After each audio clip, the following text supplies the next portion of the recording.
Day 23. So focus sila ngayon sa taas, sa pagbabakal saka sa paglagay ng mga wire saka electrical para ready na sa buhos. Saka pinapalitada yung sa may likod do.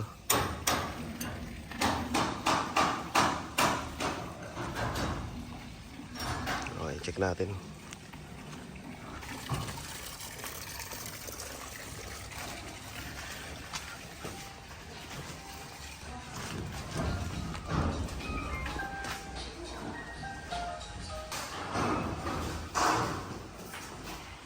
Yung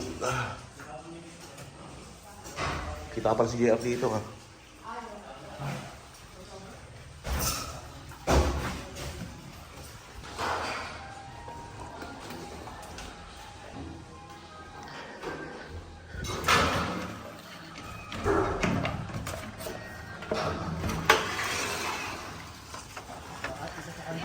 Ayun, so okay na yung bakal dito, nakalapat na.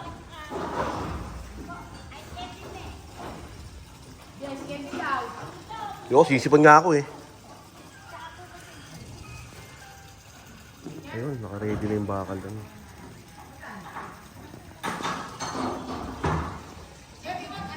Sila, tanong mo sila ano? Sila Perdi.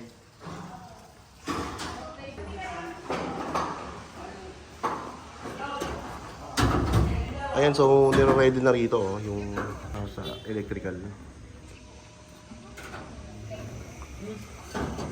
Pati yung sa pipe. Ah, nakapwesto na pala, no, Kuya Beng? Nakapwesto na pala yung sa ano? Ay, sa bowl. Pwede pa naman tayo bumago ng pwesto ng ano?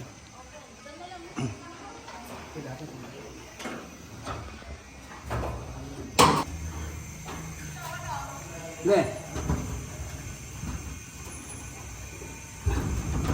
Papihit.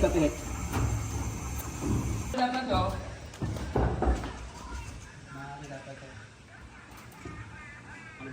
Oh, para ito ilog natin, hindi na rin mong masyado sa ito. Ilog nga, di ba ngayon? Na.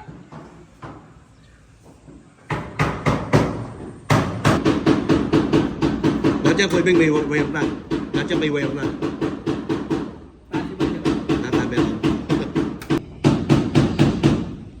Ito yung abang natin sa ano? Sa exhaust. Nakakanta ko ba yun eh? Yung orange. Orange.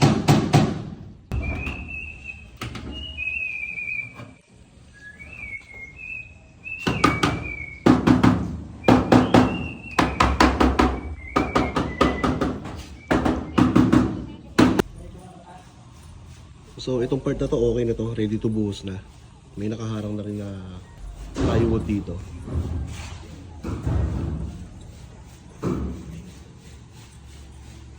Bali ang flooring nito pantay lang dito.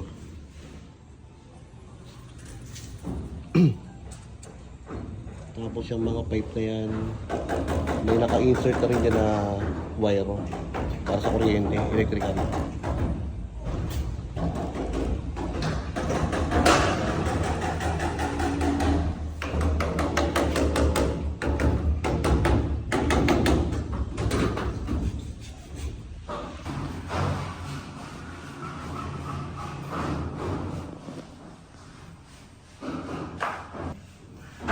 Abang na pasingawan dito.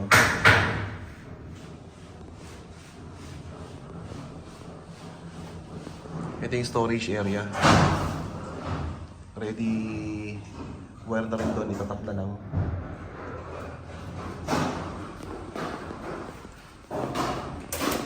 Tapos dito Bagong layout.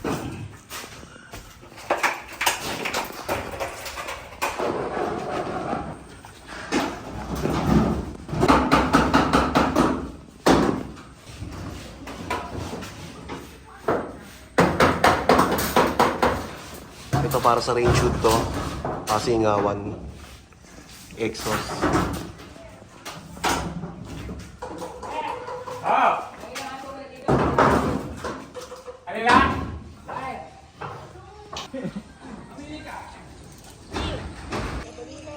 So So nag-add pala sila rito ng wall, kapirasong hollow blocks. Pero sakto yan dun sa design, dun sa plano. Kasi ito yung man gate eh. Ayan. Tapos gate ng garahe. Okay na, palitada na to. Pati to sa likod.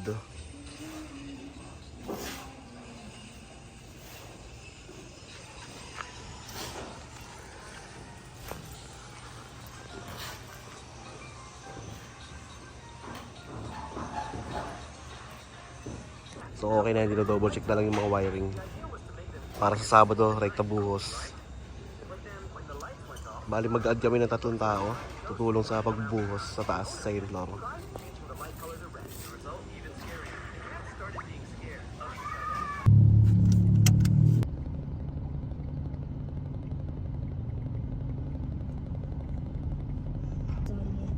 No, it's for me, not for you. Okay, so bumili kami ng 50 bag na simento para sa Sabado ng umaga, para sa buhos.